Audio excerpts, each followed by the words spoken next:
Hey guys, what's up? Today we're going to take a look at the, almost said Surefire, it's not a Surefire, it's a Yankee Hill, the Turbo T3, their new suppressor. Let's get into it.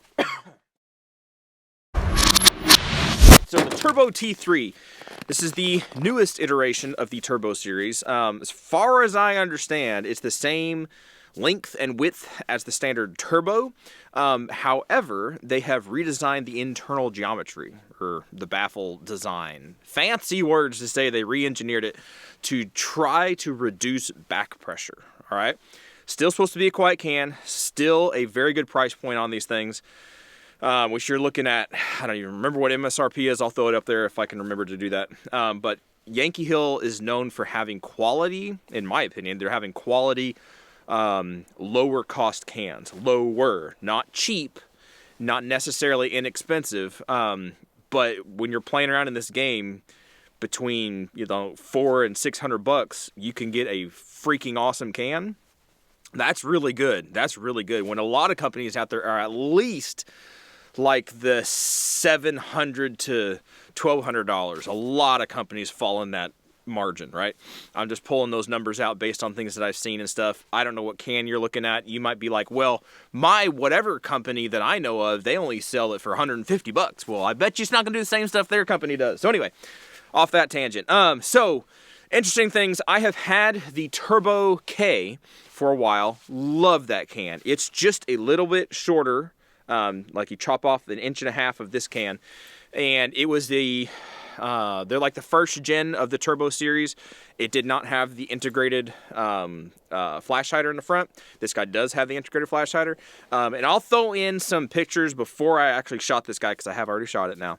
But I'll throw in some pictures and video stuff of the best that I could get of the inside of the can, right? I don't have like a bore scope where I can go down in there and look around and everything, but I got down in there as best as I could and kind of took some pictures, and it looks like they did. I mean, they did some different changes to it, and having already shot this, that's weird English, but yeah, I've already shot this thing. It does its job. It reduces some back pressure.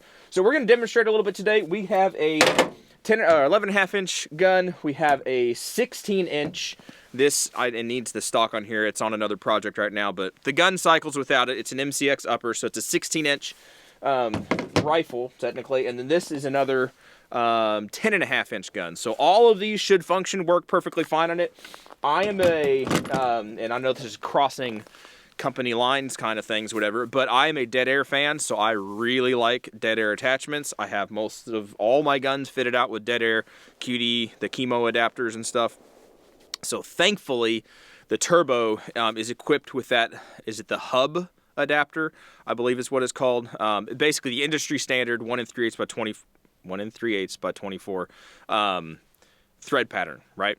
And if you have that thread pattern, then you have a whole host of different companies that make their attachments fit that thread pattern. So you can use your Yankee Hill stuff, your dead air stuff, your stuff from Q, your stuff from JK Armament, right? Your bunch of stuff is out there that you can use. So anyway, without further ado, we're not going to drone on about this. I'll just go from shortest to longest. So we have 10.5, 11.5, 16 inch. We'll just shoot it real quick. Since this thing is specifically designed to reduce back pressure, I'm just going to fire 10 rounds, and I'm just going to hold my breath because we're not doing accuracy stuff. And if I breathe, see the smoke coming out my face probably, and so I don't want to get that confused with the smoke and gas coming out of the gun, with the gas or whatever, propellants, all this stuff coming out. So I'm not going to try to confuse the two. So just hold my breath, 10 shots, watch what comes out of here. That's the main thing that this guy's designed to do, is reduce that, all right? So I'm not going to shoot steel, I'm just shooting into the dirt. Ready? 10 rounds, hopefully everything runs right.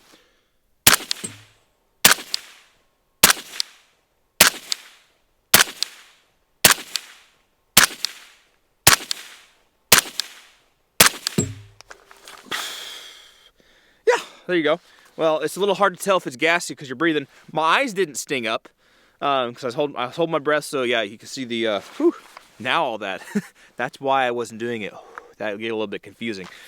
10.5 inch gun. Let's put it on the or 10.3. Let's put it on the 11.5 inch. All right. So now we got it on an 11.5 inch gun. This is my gun that I build. The Disser. So 10 shots. Again, hold my breath. Here we go.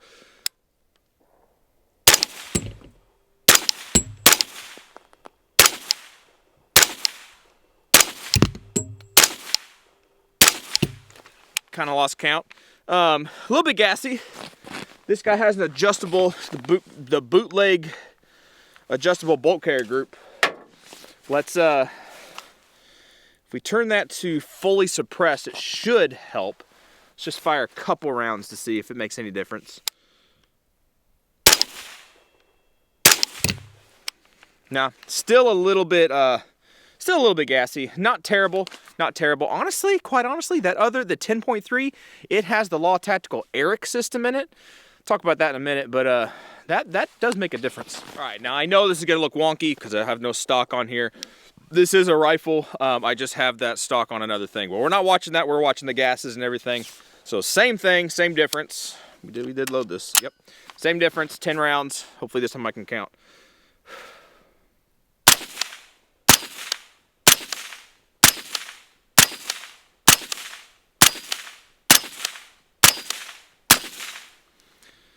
There you go.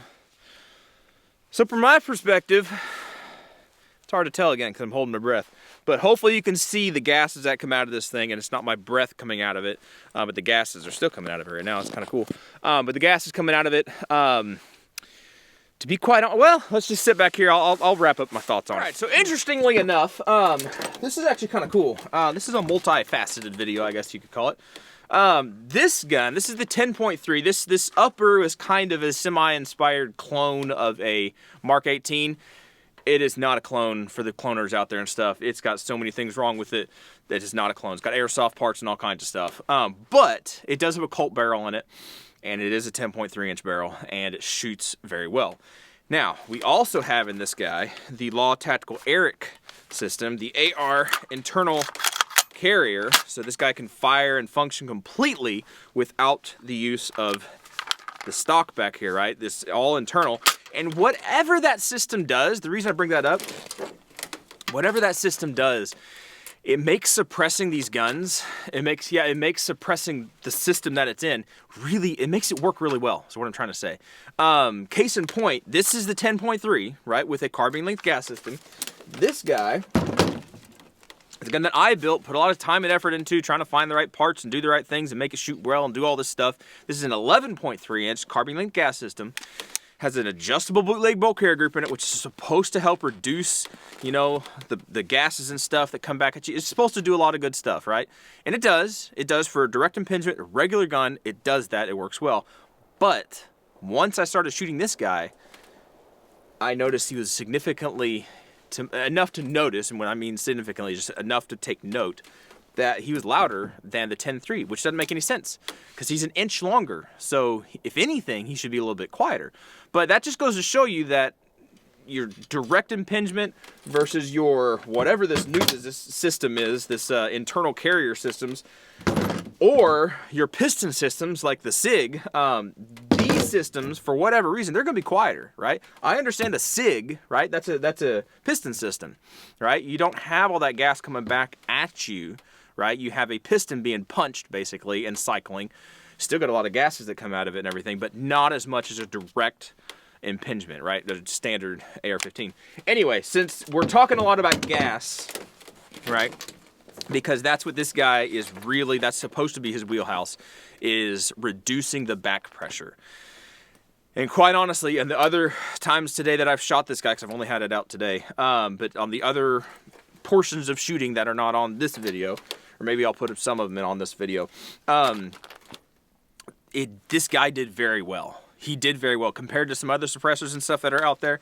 He did very well, significantly enough to notice that the ejection pattern was better. It was obviously not as overgassed. So whatever they did to this system, it obviously helped to reduce the pressure that is building up and pushing back into the system. Whatever they did obviously works. Yeah, I don't know if there's any better way to explain it or show it, but that's my takeaway from it. That's what I'm experiencing today with it, is that it does reduce the back pressure. Now, a 5.56 can is still going to be kind of loud. You still should probably wear ear pro, even if you have a good system like the Eric or the SIG, piston system. If you shoot a gun much, even suppressed, it builds up over time, and you can get some hearing damage and stuff. So don't expect a 5.56 gun with a supersonic round to be really quiet. There's some guns out there, right? Like a lot of pistol calibers you can do it with, some 300 blackout and just different guns like that are subsonic, that you can really squeeze out.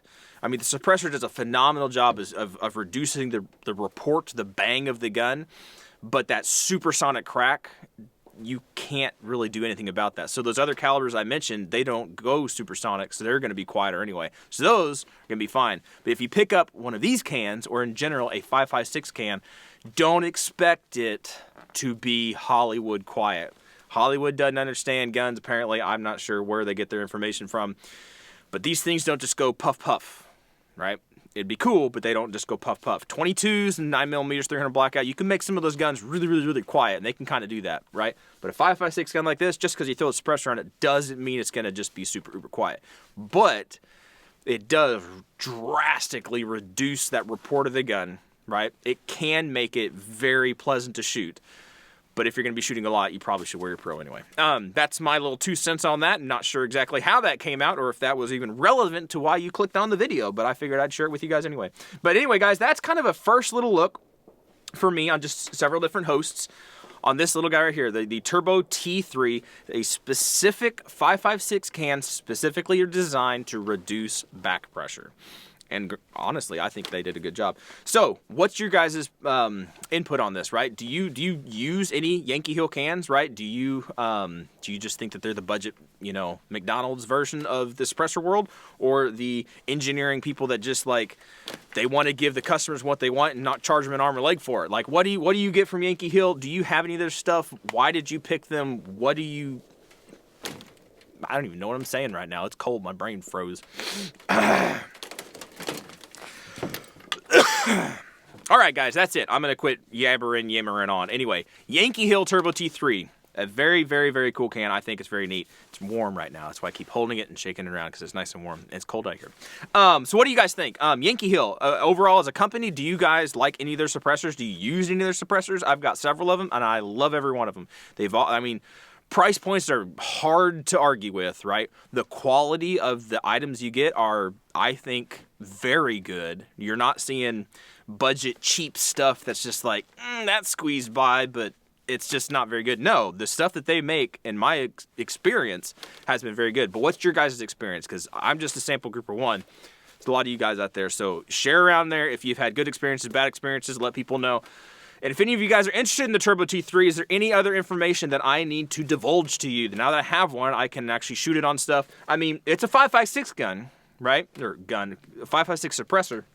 That's why we only had 5.56 weapons out here, right? Because that's what it's made for. So we didn't have a whole host of a whole bunch of different other stuff, which is usually what we do.